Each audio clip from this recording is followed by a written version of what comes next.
tetapi orang benar masuk ke dalam hidup yang kekal. Bapak, Ibu, saudara-saudari, umat Allah yang dikasihi Tuhan, pada hari raya Kristus Raja semesta alam ini, lewat bacaan-bacaan hari ini kita diingatkan bagaimana Kristus pada akhir zaman akan datang mengadili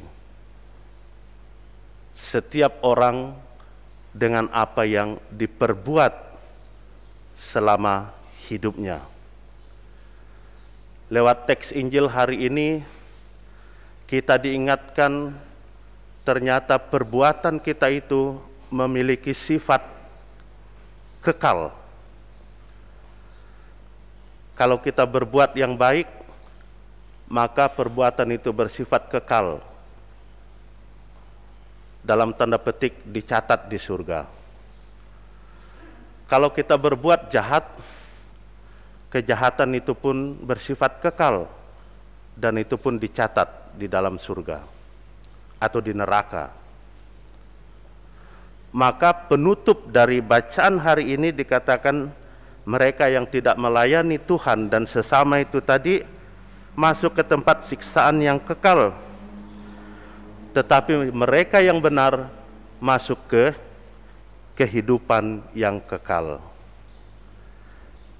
Maka dengan ini sangat jelas apa yang dimaksudkan oleh Matius dalam konteks bacaan kita hari ini. Perbuatan-perbuatan kita itulah yang akan menjadi hakim tanda petik untuk diri kita. Tadi ada 6 perbuatan amal kasih yang disebut. Biasanya ada 7. Tapi hari ini disebut oleh Matius ada 6 amal kasih yang perlu kita perhatikan juga secara konkret dalam hidup kita. Memberi makan kepada orang yang lapar, itu satu. Yang kedua, memberi minuman kepada orang yang haus. Yang ketiga, memberi tumpangan kepada orang asing. Yang keempat, memberi pakaian kepada yang telanjang, tidak punya pakaian. Yang kelima, mengunjungi orang sakit. Yang keenam, mengunjungi orang yang dipenjara. Ini disebut perbuatan amal kasih. Dan sebenarnya ada lagi yang ketujuh, menguburkan orang mati. Kalau 7 hal ini kita buat dalam hidup kita, maka amal kasih kita itu bersifat kekal.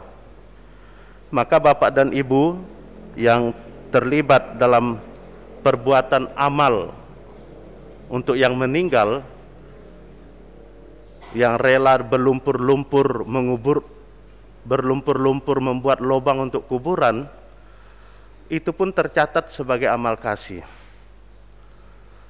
Teman-teman yang legio yang diberi tugas untuk mengunjungi orang sakit, mendoakan dan menghibur, itu juga perbuatan amal kasih. Dengan demikian, kita diingatkan lewat teks Injil hari ini, apa yang kita buat terhadap sesama, kita buat terhadap Allah.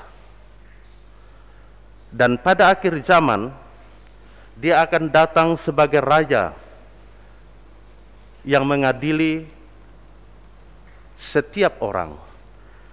Tadi dikatakan di hadapan para bangsa, dikumpulkan semua orang.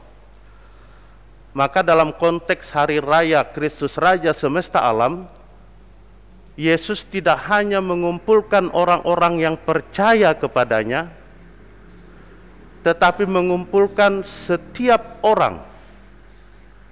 Tidak peduli percaya atau tidak percaya, dan semua diadili dengan keadilan yang sama, seperti disebut tadi 6 perbuatan amal kasih itu.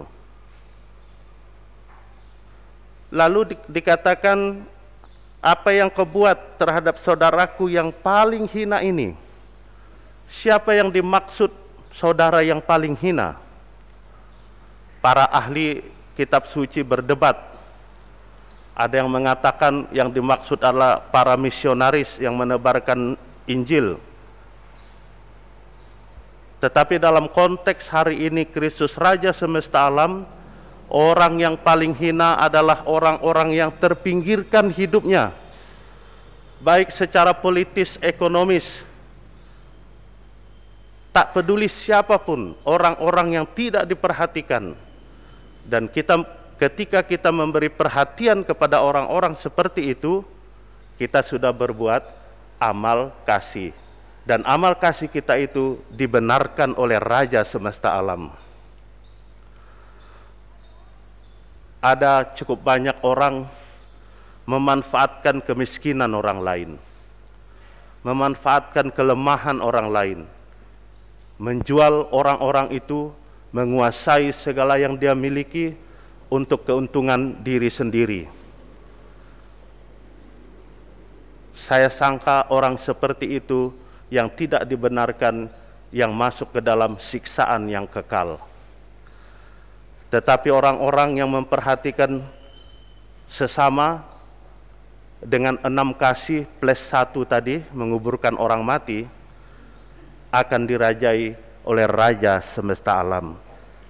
Karena itu Paulus katakan, Kristus akan mengumpulkan semua orang dan akan membangkitkannya.